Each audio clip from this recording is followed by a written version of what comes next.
Hi everybody, welcome to LisaShawCares TV. Thank you for spending a little bit of your busy schedule with me today. My name is Lisa Shaw and I have the privilege of being the owner of LisaShawCares LLC. I am looking forward to talking to you today about a topic that's very important. It's not a topic that we often hear about very much anymore, but it's called team building. Are you building a business, a ministry, an organization? Then you're going to want to listen in today because we're going to be talking about team building. When I talk about the word team, I use team as an acronym.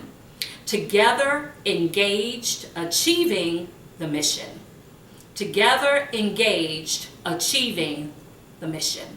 That's what team building is really all about.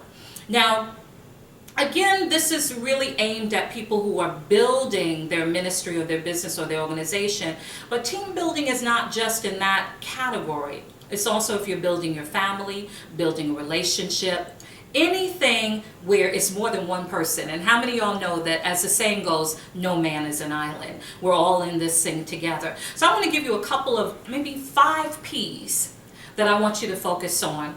We're not going to really address them fully today. We're going to come back and really break those down at the next episode. But today I want to talk to you about this. Number 1, plan. Number 2, pursue. Number 3, prepare. Number 4, progress. And number 5, persevere. Now, these 5 P's are important to team building. But before we get into those, let me share a few things with you. It's important for us as leaders, as business owners, as managers and bosses, not to put the cart before the horse. We want to make sure that we organize whatever it is that we're building in a way where the end goal will come out successfully. So it's important, number 1, to make people feel included. It's not about you and it's not about me as owners and leaders and managers and bosses. Not about us. It's about the people, right? Not just the people that we're serving, not just our clients and our customers, but it's about the people on the team. People need to feel valued. They need to feel important. They need to feel that you care and I care about the skill set that they bring to the table, that they are more than an employee or a volunteer, that there's somebody who's important, who brings substance to the table. And so I want to really throw that out there as something that's important to team building. Your people are important because without them, you're unable to reach your goals, right? Also, I want to just encourage you that you got to have a plan. You got to have a plan. So the plan is your vision or your mission or your goals, depending on which category you fall in. You got to have a plan. It needs to make sense. It needs to iron out whatever it is that you're wanting to do and wanting to accomplish for either the people that you serve or for your clients and your customers. The plan has to be clear for your team. That leads me to number 2, pursue. Pursue team players. They need to be the right team players. Nothing like a football team being out there on the field with the wrong players on the team, right? To all my football players and football watchers. You want somebody on the team that fits, right? And so it's important for you to pursue the right team members. People that bring the skill set to the table that you need to build your business, to build your organization, to build your ministry. Team players are important. Now, we'd all like to have people on the team that we just like, right?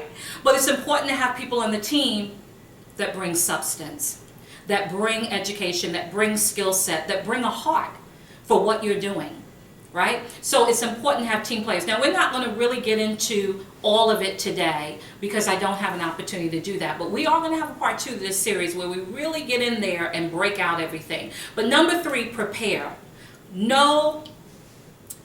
It's important for you to know what it is that you're trying to accomplish. You want to prepare yourself. You want to prepare your team. You want your team to be cohesive. In other words, for your team to be one. For each player to know their part, right? The linebacker's not trying to do the quarterback's job, right? Everybody's got to know their part on the team. And you want to avoid that feeling of monotony, that feeling of, oh, it's the same old thing all the time.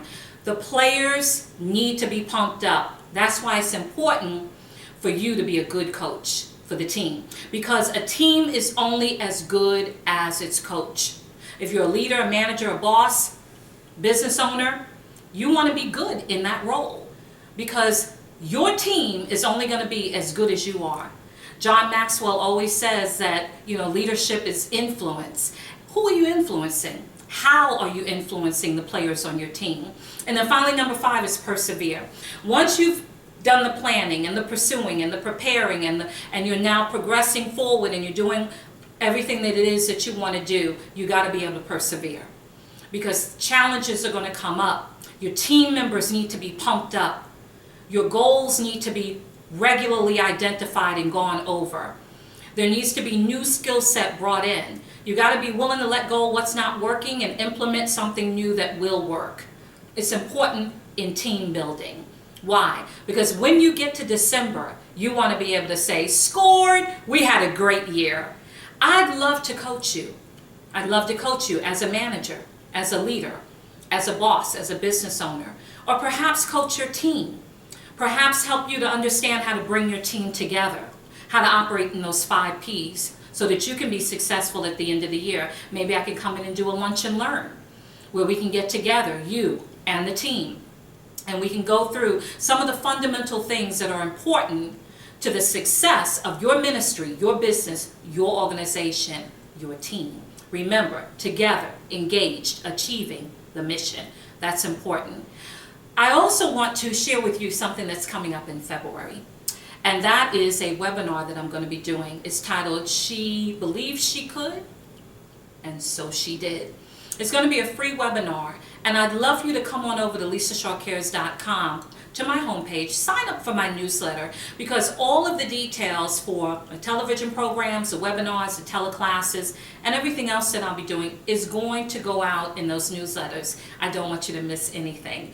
I'd love the opportunity to serve you, so come on over there, send me an email, contact me on my business line. Let me know how I may serve you and work with you to reach your goals. I want you to be able to walk away from a coaching session with me with tangible tools that you can put into place immediately to see value, further value in what it is that you're already doing, and see how at the end of it all you'll be able to say, score, score, we've done it. I'd love the opportunity to support you through it. Thank you very much. Please tune in next Monday right here at LisaShawCares TV. It's 9 a.m. Eastern Time. Don't worry about it if you miss it live. You can always come to my website, LisaShawCares.com, and the programs will be there for you. Thank you, and I look forward to hearing from you.